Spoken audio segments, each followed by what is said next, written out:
안녕하세요. 치과의사 김병수입니다. 오늘은 이제 크라운 치료에 대해서 얘기를 해볼까 하는데 제 지인이 크라운 치료를 하고 나서 10년이 지났는데 잇몸색이랑 치아색이 이상해졌다고 해요. 이게 있을 수 있는 일일까요? 일반적으로 크라운이 까매졌어요 또는 잇몸 색깔이 변했어요 이렇게 얘기하시는 분들은 두 가지예요. 치아 보철의 종류 때문에 색깔이 검게 보이는 경우도 있고 치아 자체가 변색이 돼서 이제 검게 보이는 경우도 있고, 물론 치아 밑으로 충치가 진행이 돼서 검게 보이는 경우도 있겠죠. 누가 크게는 금리가 있고 이 색깔처럼 보이는 사기가 있는데, 요즘에 대부분은 지르코니아라는 소재를 많이 씁니다. 일단 지르코니아라는 소재는 지르코니아라는 단일 소재를 깎아서 통으로 만드는 방법도 있고요, 지르코니아라는 소재 위에다가 다른 사기 재료를 올려서 이제 구워내는 방식으로 만드는 것도 있어요. 이런 보철물들은 보철물 자체에 검정색이 하나도 없죠. 이게 다 하얀색이니까 얘네들은 그 자체가 까맣게 보이거나 잇몸 바깥으로 이게 검게 비치거나 이런 경우가 거의 없어요. 그래서 요즘에 이제 많이 쓰는 이제 소재가 되고, 그러니까 예전에 있는데 검게 보인다 이런 경우들의 대부분은 일반 금속 위에다가 사기가 올라간, 흔히 말해서 PFM이라고 하는 건데,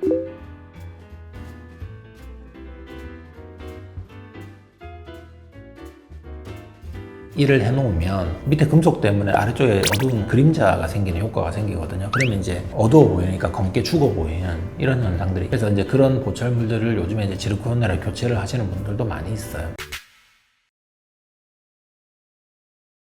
이 신경치료 해놓은 치아 뿌리가 변색이 되는 경우가 있습니다. 요즘은 이제 그런 신경관을 메꾸는 재료들이 예전보다는 많이 좋아져서 그런 부작용들이 좀 많이 떨어지긴 했지만, 옛날에는 메꾸는 재료 자체가 완전히 밀폐를 하기가 상당히 어려웠어요. 미세한 누출들이 많이 생기게 되고 그 안으로 유기물들이 있으면 그게 부패되면서 시커멓게 변색이 되고 이런 경우가 대부분이었죠.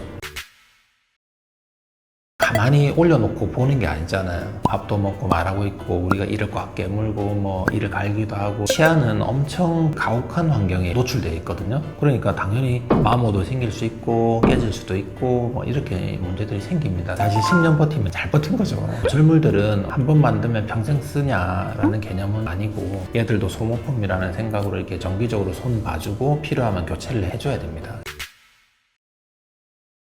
수명을 대략적으로 한 7년에서 10년 정도를 봐요. 정상적인 치료를 했을 때 어느 정도 주기가 되면 그 보철을 이제 보통은 교체를 합니다. 이제 잇몸 라인이 변하기도 하고 노출되기도 하고 이렇기 때문에, 그래서 대략 그 정도 주기로 이제 교체를 한다, 그렇게 생각하시면 될 것 같아요. 이게 영원히 쭉 갈 건 아니라는 말씀이신 거네요. 그렇죠. 그럼 저희는 뭐 먹고 살아요? 하도 2년 3년 만에 타이어를 바꾸는데. 오래 쓸 수 있는 방법은 일단은 잇몸이 건강해야 돼요. 잇몸이 건강해서 치아 조직을 유지를 잘 하면 그만큼 오래 쓸 수 있는 가능성이 높아지죠. 그리고 이제 구강 악습관이 있으신 분들, 그러니까 흔히 말해서 이를 꽉 깨무는 사람들, 그러면 자연치도 깨지잖아요. 그런 악습관이 있으신 분들은 이갈이 장치를 쓴다든지 이런 것들도 도움이 됩니다.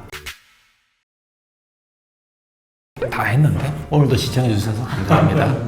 아니 그럼 크라운 치료를 하게 되면 무엇보다 이제 정기 검진을 잘 하셔서 이게 문제가 있는지 없는지 잘 확인을 하셔야 되고, 대부분의 경우들은 그 아래에 남아있는 이 뿌리 부분이 관리가 안 돼서 썩는다든지 이렇게 되면 그 이를 다시 치료해서 쓰기가 어렵거든요. 그래서 정기적으로 뿌리가 괜찮은지를 확인을 잘 하시고 정기 검진 받으면서 혹시나 이제 문제가 생기면 조기에 이제 교체를 한다든지 이러면 그 이를 훨씬 더 오래 쓸 수 있습니다. 네, 오늘도 시청해 주셔서 감사합니다.